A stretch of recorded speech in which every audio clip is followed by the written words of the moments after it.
गया लोकसभा सीट से प्रत्याशी घोषित होने के बाद कुमार सर्वजीत ने पूर्व सीएम जीतन राम मांझी को पिता तुल्य बताया। कहा कि बाप बेटे की लड़ाई में बाप हमेशा हार मान लेता है।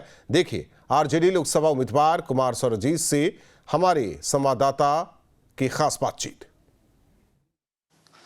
देश में चुनावी बिगुल बजते ही अब ऐसे में तमाम पार्टियों ने गठबंधन ने उम्मीदवारों का ऐलान कर दिया है। ऐसे में महागठबंधन से गया के उम्मीदवार हैं कुमार सर्वजीत।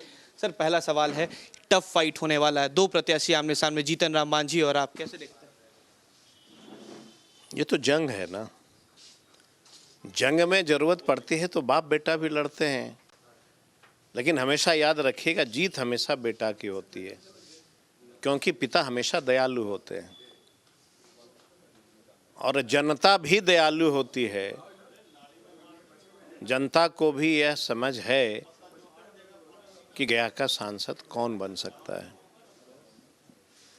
और मैं पूरे भरोसे के साथ कह सकता हूं कि जो तेजस्वी जी ने काम किया है 17 महीने में बिहार के नौजवानों के लिए, बिहार के तमाम और ख़ास करके गया जिला के तमाम जाति धर्मों के लोग, वहाँ के नौजवान हमारे पिता के साथी मित्र, हमारे पिता के कर्मों का फल, हमारे पिता तुल्य सुरेंद्र प्रसाद यादव जी, अवधेश सिंह, अनुज सिंह, सारे समाज के लोगों की इच्छा थी कि गया से एक बार कुमार सर्वजीत लड़े। और जनता की आवाज़ जब तेजस्वी जी ने सुना तो उन्होंने तय कर दिया कि सर्वजीत लड़ेगा। फैसला जनता के हाथ में है, और जो तेजस्वी जी ने काम किया उस आधार पर मुझे पूरा भरोसा है कि गया की जनता, नौजवान साथी, सभी जाति धर्मों के लोग हमारा साथ दें। कुमार सर्वजीत की पहली प्राथमिकता गया के लिए क्या होगी? क्योंकि गया की बात आती है तो पहले टूरिज्म की बात आती है, तो कैसे देखते हैं? देखिए, हम जहाँ से आते हैं वो विश्वविख्यात स्थल है ना, बोध गया। बोध गया के लिए जो हमने काम किया है कनेक्टिविटी का, और गया के लिए जो विष्णुपद का जो तेजस्वी जी ने काम किया, मैं आपको यह भरोसा दिलाता हूं कि लंबा अनुभव है हमको टूरिज्म में, पर्यटन में, और अगर जनता गया की तय करती है तो हमारे सहयोग से, मेरे प्रयास से गया में ऐतिहासिक फैसले होंगे। जीतन राम मांझी भी पूर्व मुख्यमंत्री रह चुके हैं, काफ़ी अनुभव है जीतन राम मांझी का, और आज ही डिक्लेरेशन और नोटिफिकेशन जो है जीतन राम मांझी का आया है और साफ हो गया कि जीतन राम मांझी चुनाव लड़ेंगे। तो क्या लगता है कि एक टफ फाइट होगा? सवाल हमारे कहने से फाइट कैसा होगा ये नहीं होता है, ये जनता को तय करना होता है।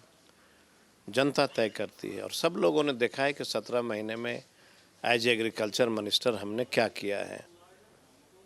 आपको याद होगा मेरे कंस्टिट्यूएंसी में टनकुप्पा एक क्षेत्र है, वहाँ पे देश में पहली बार मोटे अनाज के लिए हमने 350 करोड़ का प्रोजेक्ट दिया, 12 चट्टी में दिया।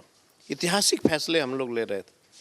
देश में वैसा सेंटर ऑफ एक्सीलेंस कहीं नहीं बना जो मैंने लाया।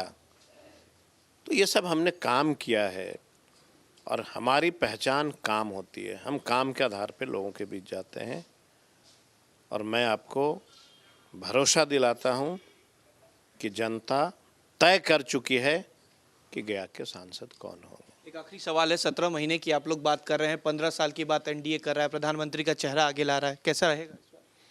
अच्छा है। देखिए, दो चेहरे होते हैं, एक होता है कपड़ा के अंदर, एक होता है ऊपर से ढके हुए। तेजस्वी जी ने युवाओं को रोजगार दिया, ये दिखा। अगर कोई लीडर सिर्फ अपना चेहरा ही दिखाएगा और देश के नौजवान अगर सड़क पे भटकेंगे तो जवाब क्या देना होगा, चेहरा या काम? सवाल देश में काम का है। आपको इतिहास याद होगा कितनी खुशहाली थी इस देश में, हिंदू, मुस्लिम, सिख, ईसाई सब मिलके एक साथ होते थे। अभी देखा नहीं देखा है आप लोगों ने? भाईचारा मिटा दिया लोगों ने। इस देश का कहीं पे एक मिट्टी ऐसा लाके बताइए, उस मिट्टी से कहीं हिंदुस्तान में कहीं मुसलमानों की खुशबू आती हो, कहीं हिंदू की खुशबू आती हो।